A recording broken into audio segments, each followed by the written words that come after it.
হাতে কিন্তু অনেকবারই এমন চকচকে ট্রফি তুলতে হবে। আপনি প্রস্তুত তো? লিটন দাস নতুন যুগে বাংলাদেশের ক্রিকেট, সেটা হচ্ছে লিটন দাস যুগে। টি-20তে বাংলাদেশের লম্বা সময়ের ক্যাপ্টেন্সির পরিকল্পনায় এলকেডি 2026 টি-20 বিশ্বকাপ পর্যন্ত আপাতত বাংলাদেশের টি-20 অধিনায়ক লিটন দাস।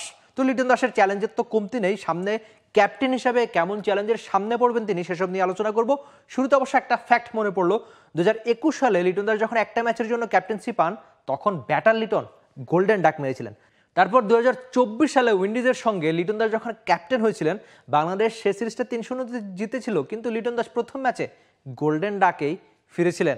ব্যাটার লিটনকে যেমন তার ক্যারিয়ারের সেরা ফর্মটায় আসতে হবে, তেমনি ক্যাপ্টেন হিসাবেও লিটনকে দিতে হবে বাংলাদেশের সবটুকু। পারবেন কি একজন লিটন কুমার দাস?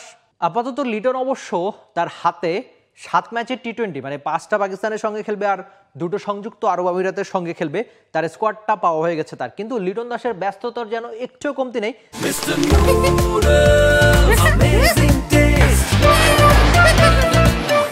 2026 টি-20 বিশ্বকাপ পর্যন্ত বাংলাদেশ কটা ম্যাচ কার সঙ্গে খেলবে লিটনের নেতৃত্বে, সেসব একটু দেখে আসি আগে।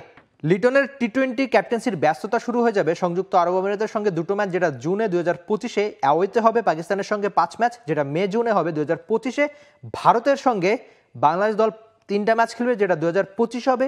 উইন্ডিজের সঙ্গে 3 ম্যাচ অক্টোবরে 2025, যেটা হোমে হবে। আয়ারল্যান্ডের সঙ্গেও 3টা ম্যাচ খেলবে নভেম্বরে। তার মাঝে অবশ্য এশিয়া কাপ আর বিশ্বকাপ, দুটো মেগা ইভেন্টের ব্যস্ততা লিটনের কাঁধে। তার প্রতিভা নিয়ে কেউ কখনো প্রশ্ন তুলতে পারেননি, কিংবা বাংলাদেশের সবচেয়ে প্রতিভাবান ব্যাটসম্যানকে, সেটা যদি আমি আপনাকে প্রশ্ন করি, আপনি হয়তো লিটনের নাম আপনার সবার আগেই মাথায় আসবে। তার প্রতিভা নিয়ে কখনো প্রশ্ন ওঠেনি, তবে প্রশ্ন উঠেছে ধারাবাহিকতা নিয়ে। আপনি লিটনের থেকে বড় রান দেখতেই চাইবেন, আর লিটনের ব্যাটিংটা যে সুন্দর, সেটা যদি আমি বলি সেই কথা পুরনোই হয়ে যাবে না। সেই পুরনো কথা আরেকবার বলবো না। আপাতত চাওয়া ক্যাপ্টেন লিটনের ব্যাটে বড় রান। বাংলাদেশের হয়ে সবশেষ 6টা টি-20 ইনিংসে লিটনের রান অবশ্য 4-14-42-0-3-14। লিটন কি পারবেন বড় রানে ফিরতে? বাংলাদেশ যে স্কোয়াডটা দিয়েছে, সেখানে ওপেনারের কমতি নেই। সৌম্য সরকার, পারভেজ হোসেন ইমন, তানজিদ হাসান তামিম। আর লিটনের ঠিকানা কোথায় তাহলে? ক্যাপ্টেন খেলবেন 3-এ, যেটা একেবারে প্রধান নির্বাচক সরাসরি বলে দিয়েছেন। লিটনের ঠিকানা আপাতত 3-এ। তো ক্যাপ্টেন 3-এ এর আগে বাংলাদেশের জার্সিতে কেমন করেছিলেন সেটা একটু দেখে নেই। 3-এ বাংলাদেশের হয়ে আন্তর্জাতিক টি-20তে লিটন 20টা ম্যাচ খেলেছেন, যেখানে রান করেছেন 447, গড় 23.52, স্ট্রাইক রেট 117। তার ব্যাটে 50 দুটো। 20 ম্যাচে মাত্র 2টো 50 না, এমন লিটন আপনি নিশ্চয়ই দেখতে চাইবেন। আপনি দেখতে চাইবেন কোন লিটন? যিনি 3-এ নামবেন, বড় রান করবেন। আর 3 এমন একটা গুরুত্বপূর্ণ পজিশন, কখনো দেখা যাবে আপনাকে হয়তো 2 নম্বর বলেও আসতে হতে পারে উইকেটে, আর কখনো 10 ওভারের পরে। তার মানে সব কিছু মানিয়ে নিতে হবে আপনাকে। আর সেই মানিয়ে নেওয়ার ব্যাপারটা লিটন দাস ঠিকই ঠিকঠাক করতে পারেন। তবে সেটা বাংলাদেশের জার্সিতে ক্যাপ্টেন লিটন কেমন করবে, সেটা অবশ্য জানিয়ে দিবে সময়। লিটনের কাঁধে বড় দায়িত্ব এসে গেছে।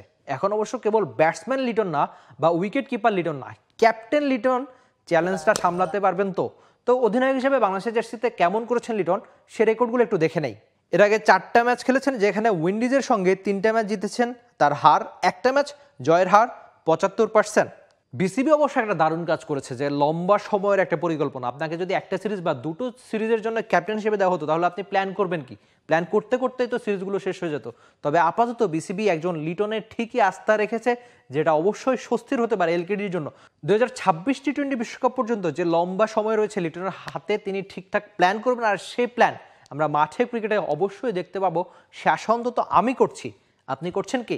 লিটন দাস ক্যাপ্টেন হিসাবেও দারুণ করুক, ব্যাটার হিসাবে তার চ্যালেঞ্জটা বেশি। একই রকম ক্যাপ্টেন হিসাবে সফল হোক সেই চ্যালেঞ্জে, সেটা আপনি আশা করতেই পারেন।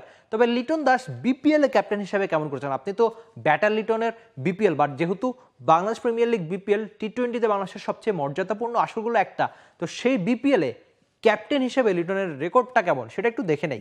বিপিএলে ক্যাপ্টেন লিটন 14টা ম্যাচের মধ্যে 9টা জিতেছেন, হেরেছেন 5টা, যার বেশিরভাগই কুমিল্লা ভিক্টোরিয়ান্সের হয়ে। জয়ের হার 64%।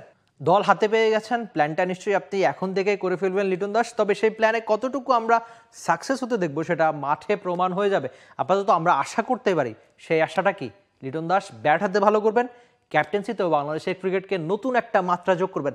আপনি হয়তো ফেসবুকে একটা পোস্ট দেখেছেন, নাজমুল হাসান শান্ত, যিনি লিটনকে শুভকামনা জানিয়েছেন, আর সঙ্গে বলেছেন বাংলাদেশের ক্রিকেট টি-20তে নতুন একটা অধ্যায় যোগ করবে লিটনের ক্যাপ্টেন্সিতে। শান্ত আশা করছেন, আমরা আশা করছি। আপনি কি লিটনের ক্যাপ্টেন্সিতে আশা করছেন না? For more updates, subscribe to our YouTube channel and click on the bell icon. Follow us on Facebook and Instagram. Download T-Sports app to enjoy exciting games and highlights. Visit tsports.com.